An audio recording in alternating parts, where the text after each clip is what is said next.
Seterusnya kita akan lihat seorang pakar fizik yang dijemput khusus ke dalam inkuest ini bagi membantu mahkamah, dan juga salah satu teori pakar patologi forensik telah disokong oleh arwah Adib sendiri melalui seorang sahabat yang sangat rapat dengannya ketika di IJN.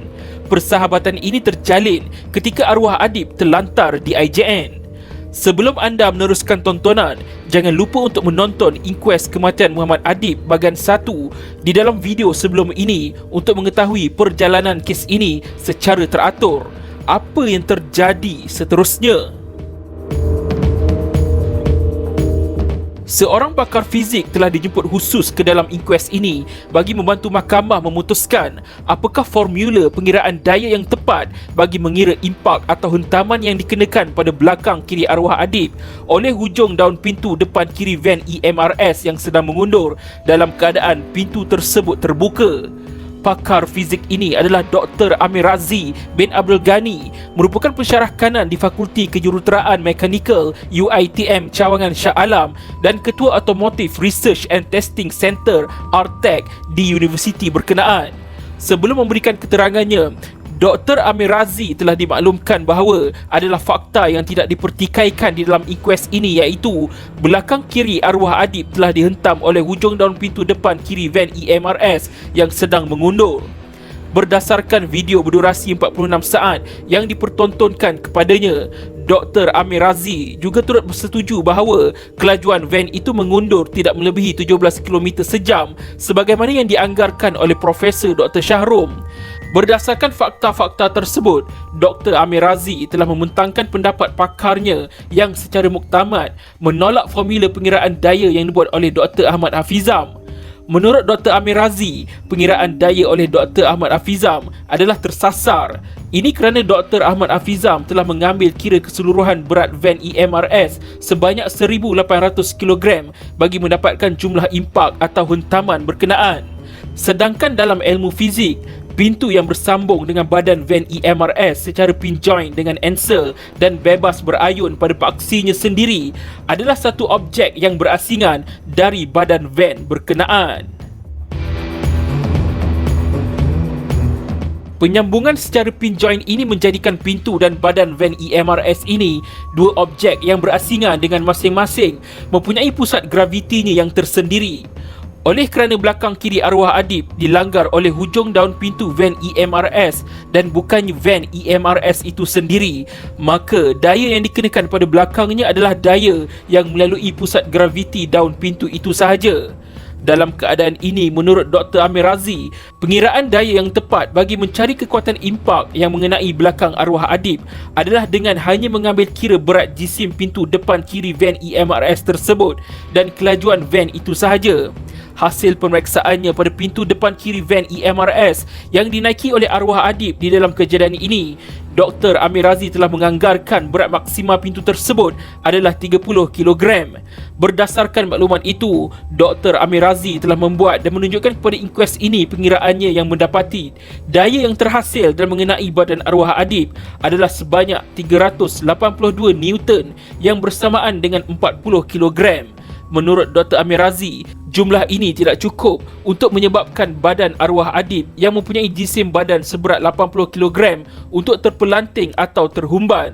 Sebaliknya, Dr. Amir Razi bersetuju dengan eksperimen oleh Profesor Dr. Shahrom yang menunjukkan stuntman yang dilanggar oleh hujung daun pintu van EMRS yang mengundur dalam kelajuan 17 km sejam hanya terjatuh dalam keadaan biasa berhampiran dengan van itu sahaja.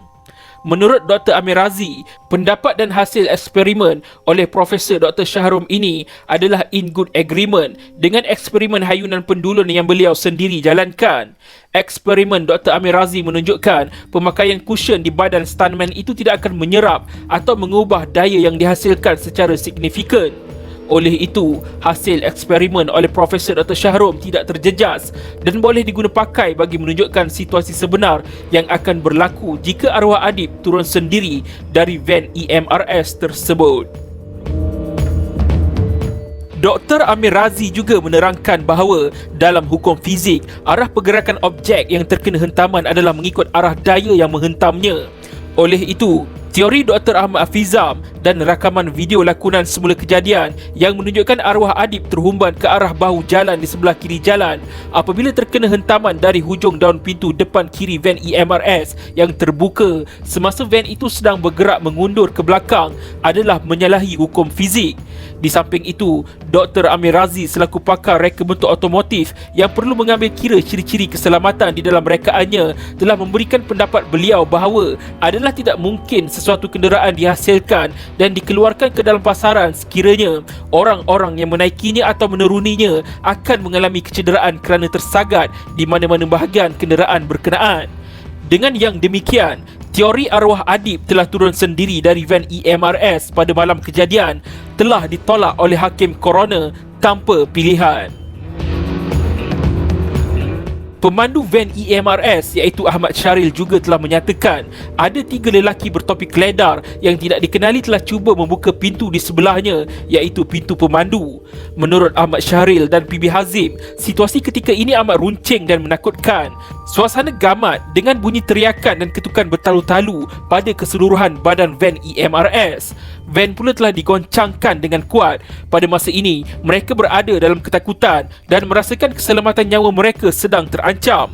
Perlu diingat, perkara ini berlaku sebelum van EMRS terpusing dan sebagaimana yang telah dijelaskan sebelum ini, ketika ini arwah Adib masih berada di dalam van berkenaan. Berdasarkan keterangan Ahmad Syahril dan PB Hazim ini adalah amat munasabah untuk dibuat inferen bahawa pada ketika itu arwah Adib juga sedang menghadapi situasi yang sama dan mempunyai perasaan yang serupa dengan 2 rakan sejawatannya ini. Jika Ahmad Syahril mempertahankan pintunya dari dibuka oleh 3 lelaki bertopi keledar yang tidak dikenalinya itu seolah-olah keselamatan nyawanya bergantung kepada pintu tersebut, dan PB Hazim yang sedang berada di luar van EMRS pula telah berlari dan melompat masuk ke dalam van berkenaan kerana merasakan itu adalah pilihan yang paling tepat dan van EMRS adalah tempat yang paling selamat baginya bila mana FRT telah diserang perusuh. Maka dari segi logiknya adalah amat mustahil untuk arwah Adib yang sedang berada di dalam van EMRS itu telah tiba-tiba membuka pintunya dan bertindak keluar sendiri dari van tersebut. Tindakan ini adalah mustahil dibuat oleh arwah di dalam situasi tersebut kecualilah beliau memang sengaja ingin menempah maut. Oleh itu, satu-satunya kesimpulan yang munasabah bagi menjelaskan bagaimana arwah boleh berada di luar van EMRS pada malam tersebut adalah arwah Adib telah ditarik keluar oleh orang-orang yang berada di sebelah kiri van tersebut. Mereka ini sedang mengganas dan bertindak di luar kawalan dengan mengetuk dan menggoncang van itu bertalu-talu. Perbuatan beramai-ramai mengetuk bertalu-talu badan van EMRS, menggoncang-goncangkannya dan cuba membuka pintu Ahmad Syahril jelas menunjukkan para pelakunya mempunyai niat jahat terhadap anggota bomba yang sedang berada di dalam van berkenaan. Mereka ini sedang dirasuk dan sudah dikuasai oleh perasaan marah yang memuncak. Dalam keadaan ini, tidak mustahil mereka telah bertindak di luar kawalan dan melampaui batas-batas peradaban dengan melampiaskan kemarahan yang menggila itu kepada arwah Adib dengan menariknya keluar dari van itu dan mencederakannya. Dengan ini, hakim koroner membuat dapatan fakta bahawa arwah Adib telah ditarik keluar dari van EMRS dan dicederakan oleh orang-orang yang tidak dikenali yang berada di sebelah kiri van yang sedang bertindak ganas terhadap van tersebut. Arwah Adib dicederakan dengan cara perusuh menendang pintu depan kiri van tersebut sehingga menghentam dada atas kanan arwah dan menyebabkan kecederaan BCT yang seterusnya membawa maut kepada arwah Adib. Teori arwah Adib telah ditarik keluar perusuh dari van EMRS yang diutarakan oleh Profesor Dr. Syahrum ini juga telah disokong oleh arwah Adib sendiri. Arwah Adib telah memaklumkan inquest ini bahawa pada malam kejadian, beliau telah ditarik di bahagian bahu kirinya dari tempat duduknya di dalam van EMRS tersebut. Maklumat ini disampaikan arwah melalui Muhammad Ashraf bin Baruji dan dokumen Dying Declaration yang beliau buat kepada Ketua Balai Bomba dan Penyelamat Subang Jaya iaitu Tuan Syed Syahril Anwar bin Syed Sulaiman pada 12 Disember 2018. Keraguan mungkin ditimbulkan mengenai kenapa arwah hanya menceritakan perkara ini kepada Muhammad Ashraf dan Tuan Syed Syahril Anwar tetapi tidak kepada pegawai penyiasat atau IO apabila ditanya mengenai perkara yang sama. Kebetulan pula, pertanyaan I.O. kepada arwah itu dibuat pada pagi hari yang sama di mana arwah telah membuat dying declaration-nya kepada Tuan Syed Syahril Anwar yang melawatnya di IJN pada sebelah petang. Bagi merungkai persoalan ini, Hakim Coroner telah menimbangkan dan menilai keterangan Muhammad Ashraf dan Tuan Syed Syahril Anwar ini dengan teliti dan berhati-hati. Hakim Coroner juga telah mengamati tingkah laku dan emosi mereka yang terzahir di kandang saksi. Hasil dari pengamatan Hakim Coroner, beliau mendapati ada satu perbezaan yang amat ketara antara kedua-dua saksi ini dan I.O. kes ini, iaitu ASP Liu Keng Jo. Perbezaan ini adalah wujudnya perhubungan jiwa atau bonding serta kepercayaan di antara kedua-dua saksi ini dengan arwah adib. Hakim Coroner mendapati elemen ini pula langsung tidak wujud di dalam perhubungan antara arwah adib dan ASP Liu Keng Jo. Dari keterangan saksi Muhammad Ashraf jelas tergambar bahawa di samping menjalankan tugasnya sebagai salah seorang tim ECMO yang bertanggungjawab menjaga arwah adib di wad ICU IJN, beliau telah turut membina persahabatan yang akrab dengan arwah adib di sepanjang proses tersebut. Semenjak hari pertama kemasukan arwah adib ke IJN, Muhammad Ashraf telah secara sukarela memberikan khidmatnya untuk menjaga arwah adib di ICU selepas tugasan hakikinya di Dewan Bedah selesai. Setelah arwah sedar dan keadaannya mengizinkan, Muhammad Ashraf telah membantu arwah melakukan fisioterapi, memandikan dan membersihkan badan arwah, termasuklah bila arwah membuang air besar. Di samping itu juga, Muhammad Ashraf sentiasa memberikan kata-kata semangat dan galakan kepada arwah untuk kembali sembuh. Beliau juga pernah menemankan arwah menonton TV dan mengusiknya apabila arwah nampak bersemangat sewaktu menyaksikan perlawanan bola yang melibatkan pasukan bola sepak negara. Arwah adib pula akan meminta jururawat memanggilkan Muhammad Ashraf jika beliau inginkan sesuatu. Jika arwah inginkan ibu dan bapanya datang ke katilnya, arwah akan hanya meminta Muhammad Ashraf untuk mencari dan menyampaikan hasratnya kepada ibu bapanya. Mengikut rutin arwah di IJN, Muhammad Ashraf adalah orang terakhir yang akan bersama dengan arwah pada setiap hari. Muhammad Ashraf bertanggungjawab untuk memastikan arwah telah disiapkan untuk tidur dan melakukan fisioterapi ringan sebelum arwah tidur pada setiap malam. Muhammad Ashraf juga akan menerangkan kepada arwah mengenai perancangan doktor dan aktiviti dalam rawatan arwah untuk keesokan harinya. Ikatan jiwa yang terjalin antara saksi ini dan arwah adib amat terselah dari emosi Muhammad Ashraf yang seringkali kelihatan sebab bahkan pada satu ketika telah menangis apabila menceritakan detik-detik beliau bersama dengan arwah adib di IJN. Maka tidak hairanlah jika wujud kepercayaan antara mereka sehingga arwah adib telah meluahkan kepada Muhammad Ashraf mengenai tragedi yang menimpanya pada malam kejadian. Petikan keterangan saksi ini yang relevan adalah seperti berikut.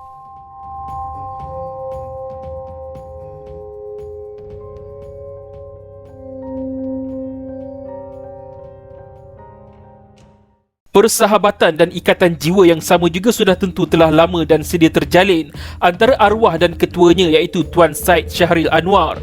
Beliau telah memaklumkan bahawa di Balai Bomber dan Penyelamat Subang Jaya, hubungan sesama mereka adalah seperti adik-beradik. Kerana usia arwah yang paling muda, arwah adib dianggap sebagai adik mereka yang paling bongsu di balai berkenaan. Keterangan ini disokong oleh keterangan bapa arwah adib sendiri yang mengatakan sewaktu di IJN, jika arwah adib berada dalam keadaan sedar, arwah sentiasa kelihatan gembira dan teruja apabila menerima kunjungan dari kawan-kawan sejawatan dan ketuanya dari Balai Bomber dan Penyelamat Subang Jaya iaitu Tuan Syed Syahril Anwar. Keadaan adalah amat berbeza dengan ASP Liu Keng Jo. Beliau adalah orang asing bagi arwah adib. Beliau tidak pernah bertemu dan tidak pernah mengenali arwah adib sebelum kejadian.